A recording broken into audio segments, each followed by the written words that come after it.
সকলের জন্য শুভকামনা নিয়ে আজকের ভিডিওটি শুরু করছি। আজকের ভিডিও আমাদের মূল আলোচনার বিষয় যে ষষ্ঠ গণবিজ্ঞপ্তির যে সুপারিশ অর্থাৎ রেজাল্ট, এটি যে কোনো সময় প্রকাশ হতে পারে। এখন এই ষষ্ঠ গণবিজ্ঞপ্তির যে সুপারিশ রেজাল্টটি যে কোনো সময় প্রকাশ হতে পারে, এই কথাটি কেন বললাম, এর পিছনে নিশ্চয়ই কিছু কারণ আছে, যে বিষয়গুলো আমি আপনাদের সামনে তুলে ধরবো।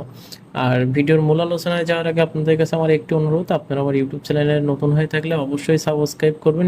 এই বিষয়টা আমি আপনাদের কাছে অনুরোধ করছি যে আপনারা নতুন হয়ে থাকলে অবশ্যই এই ইউটিউব চ্যানেলটি সাবস্ক্রাইব করবেন। এখন আমরা মূল আলোচনায় আসি। দেখেন, এনটিআরসি এর যে সভা বৈঠক ছিল, যেটি আর কি ওনাদের অভ্যন্তরীণ যে মিটিংটা হয়েছিল আজকে, সেই মিটিংটি কিন্তু ইতিমধ্যে শেষ হয়েছে। এখন যেহেতু মিটিংটি ইতিমধ্যে শেষ হয়েছে, সেক্ষেত্রে কিন্তু বলা যায় যে ষষ্ঠ গণবিজ্ঞপ্তির যে সুপারিশের যে রেজাল্টটি, এই রেজাল্টটি কিন্তু যে কোনো সময় ওনারা প্রকাশ করতে পারেন। এখন ওনাদের যে বিষয়টি আর কি, যে আমাদের যে চেয়ারম্যান স্যার, এনটিআরসির যে চেয়ারম্যান স্যার, উনি কিন্তু বলেছিলেন যে টেলিটকের সাথে ওনাদের কার্যক্রম কিন্তু শেষ হয়ে গেছে ইতিমধ্যে। যে টেলিটকের সাথে যে কারিগরিক যে কার্যক্রমগুলো ছিল, যে বিষয়গুলো ছিল, সেটি কিন্তু সম্পূর্ণ হয়েছে।